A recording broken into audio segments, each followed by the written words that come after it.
స్వాగతం. మా పిలుపు మేరకు వచ్చినందుకు మీ అందరికీ ప్రత్యేకమైన ఉద్యమం తెలియజేసుకుంటున్నాం. ఈరోజు ఈ శ్రీకాకుళం జిల్లాలో ప్రెస్ మీట్ కట్టడానికి ముఖ్య కారణం ఈరోజు 2024 ఎన్నికల్లో ఆదివాసులంతా ఏకమై ఒక 3 అసెంబ్లీ నియోజకవర్గాల నుండి అలాగే శ్రీకాకుళం జిల్లా పార్లమెంట్కి కూడా పోటీ చేస్తున్నామని ఈ సందర్భంగా మీ ద్వారా తెలియజేయడానికే ఈరోజు ఈ ప్రెస్ మీట్ పెట్టడం జరిగింది. అసలు ఈరోజు ఆదివాసులు ఎందుకు ఈరోజు పోటీలోకి వస్తున్నామంటే ప్రధానమైన డిమాండ్ మా యొక్క హక్కుల కోసం ఈరోజు పోటీ చేయవలసిన అవసరం వచ్చింది. జిల్లాల విభజన ఈ ప్రభుత్వాలు చేశాయి. జిల్లాల విభజన చేసిన తర్వాత కనీసం శ్రీకాకుళం జిల్లాకి ఐటీడీఏ పెట్టాలని కానీ ఈ ప్రభుత్వాలకు కానీ ప్రతిపక్షాలకు కానీ కనీసం ఆలోచన చేయకుండా విభజన చేసి ఆదివాసీకి అన్యాయం చేశాయి. ప్రతి జిల్లాకు కూడా ఒక ఎస్టీ కాన్స్టిట్యున్సీ ఉండాలని రాజ్యాంగంలో చెప్తా ఉంటే కనీసం శ్రీకాకుళం జిల్లాలో ఒక ఎస్టీ కాన్స్టిట్యున్సీ కానీ ఒక ఎస్సీ కాన్స్టిట్యున్సీ కూడా లేకుండా ఈ ప్రభుత్వాలు చేశాయి. అంతేకాకుండా దశాబ్దాల కాలం నుండి ఈరోజు శ్రీకాకుళం కలెక్టర్ కార్యాలయంలో నకిలీ సర్టిఫికేట్లతో సుమారుగా 2000కు పైగా ఉద్యోగాలు చేస్తూ ఉంటే మేము చెప్పిన లెక్కలు కావాలి. స్వయంగా డిఎల్ఎస్సిలో డిస్ట్రిక్ట్ స్టేట్ డ్యూటీ కమిటీ ద్వారా వాళ్ళు చెప్పిన నివేదిక వాళ్ళ దగ్గరే సుమారుగా 2000కు పైగా నకిలీ ఉద్యోగాలు చేస్తూ ఉన్నారు. దశాబ్దాల కాలం నుంచి వారికి విచారణ పేరుతో రిటైర్మెంట్ అయిపోతున్నారు తప్ప ఇంతవరకు వారిని ఎటువంటి చర్యలు తీసుకోవట్లేదు.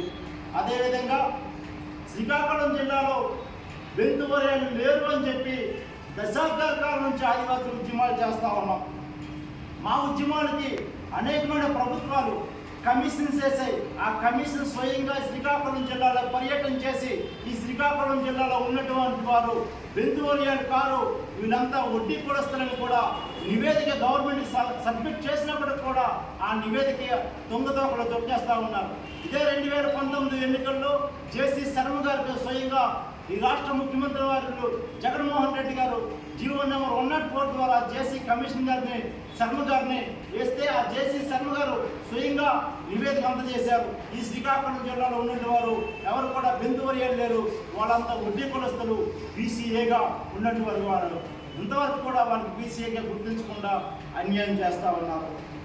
అలాగే ఈ శ్రీకాకుళం జిల్లాలో అన్ని గ్రామాలను కూడా ఏజెన్సీలో చేర్చమని ఆనాడు దిరిసింగే బురియా కమిషన్ వేసింది. ఆ దిరిసింగే బురియా కమిషన్ ప్రకారంగా సుమారుగా శ్రీకాకుళం జిల్లాలో 210కి పైగా ఆదివాసీ గ్రామాలు షెడ్యూల్ ఏరియాలో చేర్చమని నివేదికిస్తే ఈ రోజు వరకు కూడా ఈ యొక్క ప్రభుత్వాలు పట్టించుకునే పరిస్థితి లేదు. అందుచేతనే ఈ శ్రీకాకుళం జిల్లాలో సుమారుగా 2 లక్షల పైగా ఆదివాసీ జనాభా ఉంటే దాంట్లో ఓటర్లు 1,20,000 మంది ఓటర్స్ ఉంటే ఈ శ్రీకాకుళం జిల్లాలో ఆదివాసులకి ఎప్పుడు కూడా ఓటర్స్గా గుర్తిస్తున్నారు తప్ప మనుషులుగా గుర్తించుకునే పరిస్థితి. ఈరోజు 76 సంవత్సరాలు స్వతంత్ర భారతదేశంలో ఈరోజు వరకు కూడా డోలీని మోసుకొని ఈ రోజు వరకు కూడా ఆదివాసులు వైద్యం అందకుండా రోడ్డులు లేకుండా పరిస్థితులు చేస్తున్న పరిస్థితి ఈ యొక్క ప్రభుత్వాలు కాదా అని సందర్భంగా తెలియజేస్తూ ఉన్నాం. అందుచేతనే మేము కూడా రాజ్యాంగం చదువుకున్నాం. మేము కూడా డాక్టర్ బిఆర్ అంబేద్కర్ ఏదైతే ఓటు హక్కుతోనే రాజ్యాంగం నువ్వు తీసుకోగలుగుతావు పొందగలుగుతావు అని డాక్టర్ బిఆర్ అంబేద్కర్ చెప్పారు. అందుచేతనే మేము కూడా ఈ 2024లో పార్లమెంట్ అభ్యర్థిగా నేను పోటీ చేస్తున్నాను. అలాగే పాతపట్నం నియోజకవర్గంలో ఉన్నటువంటి ఒక క్యాండిడేట్ల త్వరలో మేము ప్రకటించబోతున్నాము.